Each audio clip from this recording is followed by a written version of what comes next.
Hey, welcome back. I'm Ibnul J. Farabi, and this is Hidden Histories, the Untold Files. Okay, I want you to picture this. It's the dead of a Moscow winter, sometime in the 1560s. In a private, vaulted chamber deep within the Kremlin, a man is pacing.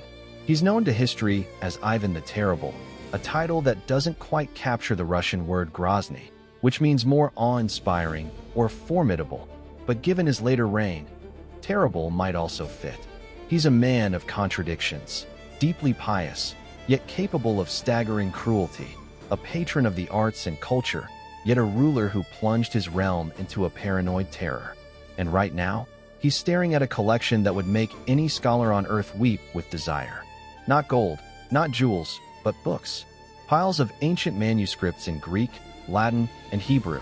Scrolls from the libraries of Constantinople, treatises on philosophy, science, and history thought lost to the world. This, according to legend, is the lost library of Ivan the Terrible. And from the moment it was supposedly sealed away, it vanished without a trace. So is it just a myth? Or is it Moscow's greatest secret, still waiting, buried beneath the modern city? The story of this library is really a story of two cities falling and one man's obsession with legacy. The first city is Constantinople. When it fell to the Ottoman Turks in 1453, a wave of priceless classical knowledge was thought to be destroyed or scattered. But many Byzantine scholars fled, taking their treasured manuscripts with them. Some went west, helping spark the Renaissance. But others, intriguingly, went north to the rising Orthodox power of Moscow, the so-called Third Rome. The second city is Kazan. Ivan conquered the Khanate of Kazan in 1552, and lore says that in the vaults of the Kazan Khans, his troops found a trove of ancient Eastern manuscripts. Ivan, who saw himself as the inheritor of both Roman and Byzantine imperial glory, gathered all these texts. He wanted to create a library that would cement Moscow as the center of the Christian and scholarly world. We have accounts from the time, like that of the Lutheran pastor Johann Vettermann, who was summoned to Moscow and shown an incredible collection of rare Greek texts in a Kremlin cellar. He saw them. Then, the door closed, and history never reliably saw them again. So what happened? The most popular theory is that Ivan, growing increasingly paranoid during his violent Oprichnina period, hid the library to protect it. Maybe he had it bricked up within the thick walls of the Kremlin itself. Or perhaps it was moved to a remote monastery. Some even suggest it was placed in underground tunnels beneath the city, a labyrinth known only to the Tsar. And then, Ivan died. The secret, if it ever existed, died with him. For centuries, the library passed into rumor, a ghost in the archives of Russian history. It became the ultimate historical Easter egg. Now, this is where the mystery gets truly fascinating to me, as an engineer and a problem solver. Because the hunt for the library isn't just old tales, it's a series of very real, very modern investigations. In the early 1990s, after the fall of the Soviet Union, there was a renewed surge of interest. Using ground-penetrating radar and historical maps, teams focused on several key locations. The most famous is perhaps the infamous Secret House, number 16, on Vozdvizhenka Street, not far from the Kremlin. In 1995, archaeologists exploring the area found a mysterious underground chamber. They found nothing. It was empty. But the structure itself was strange, with hidden passages and voids that suggested something had once been stored there.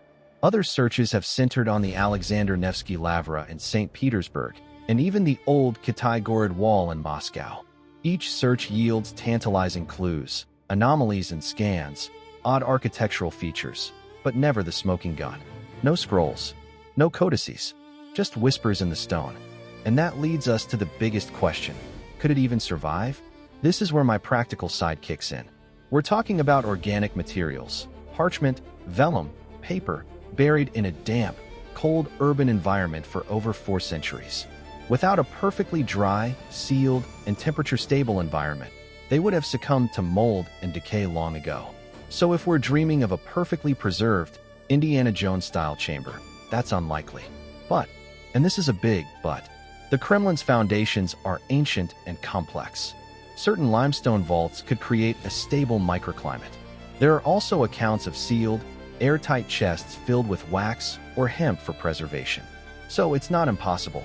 The real treasure might not be a gleaming library, but a cache of disintegrating, yet still legible, texts. A conservator's nightmare, but a historian's dream. I find myself reflecting on this not just as a mystery, but as a metaphor. I'm Ibnul, remember, a guy from Bangladesh now navigating the concrete canyons of New York. I think about what we choose to preserve and what we lose. Ivan, a man terrified of his own mortality, sought immortality through knowledge. He wanted to possess the wisdom of fallen empires. In doing so, he may have accidentally condemned it to the very oblivion he feared. There's a profound irony there. We build our own libraries every day, in digital clouds, in the stories we tell, in the histories we write. The Lost Library isn't just about books. It's about the human urge to hold on to truth and beauty against the relentless pressure of time. And sometimes, the holding on so tight becomes the reason it slips away. So, is the Lost Library of Ivan the Terrible a myth? It's easy to dismiss it as one. The lack of physical evidence is, frankly, overwhelming. But it's also Moscow's greatest secret. Because the legend has persisted for 450 years, outliving Tsars and commissars and presidents. It has inspired real searches, real science, and real wonder. In a way, the idea of the library itself has become a kind of cultural treasure, a hidden room in our collective imagination. Whether it exists as parchment and ink or as a story we can't let go of, it has power. It reminds us that history is never just a list of facts. It's a palimpsest, with truths written over, erased, and waiting, perhaps, to be found in the most unexpected places. Thank you for listening to this episode of Hidden Histories, The Untold Files. If this journey into Moscow's deepest secret sparked your curiosity, please share the show with a fellow mystery lover. For more deep dives into the shadows of our past, subscribe wherever you get your podcasts. This is Ibnul J. Farabi, signing off from Light Knot Studios. Until next time, keep wondering.